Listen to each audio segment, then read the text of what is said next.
Jeesuse Kristuse jüngrid Peetrus, Jakobus ja Johannes olid väga õnnelikud Taabori mäel, seal, kus Jeesus Kristus näitas ennast oma auhiilguses. Väga raske öelda, miks nad olid õnnelikud.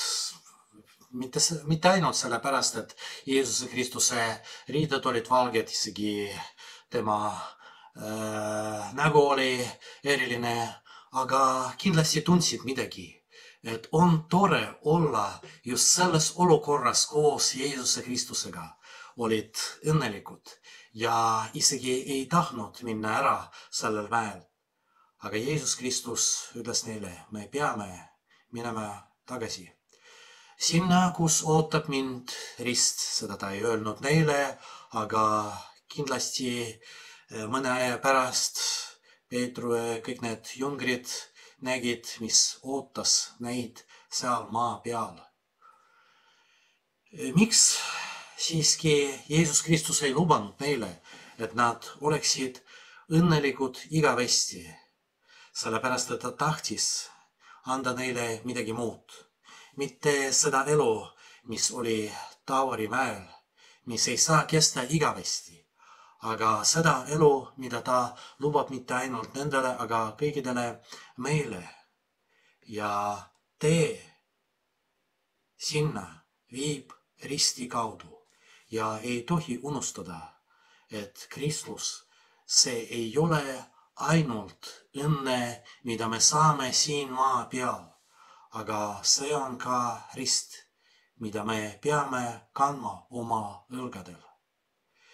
Väga tihti toimub niimoodi ka minuga, kindlasti teiega, et kui me oleme õnnelikud siin selles elus, siis me ei taha loobuda sellest. Muidugi keegi ei taha loobuda, me tahame olla õnnelikud ja tahame, et see õnne kestaks igavesti.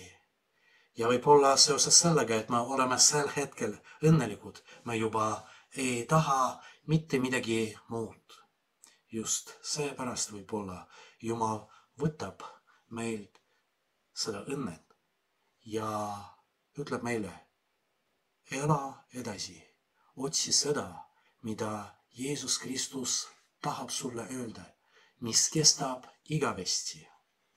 Võib-olla me ei taha seda, nii nagu Peetrus, Jakobus ja Johannes. Me tahame, et see kestaks igavesti. Ja seoses sellega võib-olla meie õnnedes siin maa peal, nendes hetkedes, millal me oleme rõõmsad, meil pole vaja Jumal. Me otsime midagi muud, aga Jeesus Kristus tahab anda meile ennast, rõhutades, et ainult siis me võime olla õnnelikud. Nii kaua, kui te seda ei tunne, ei näe, minge mäest alla ja elage otsides Jumalat.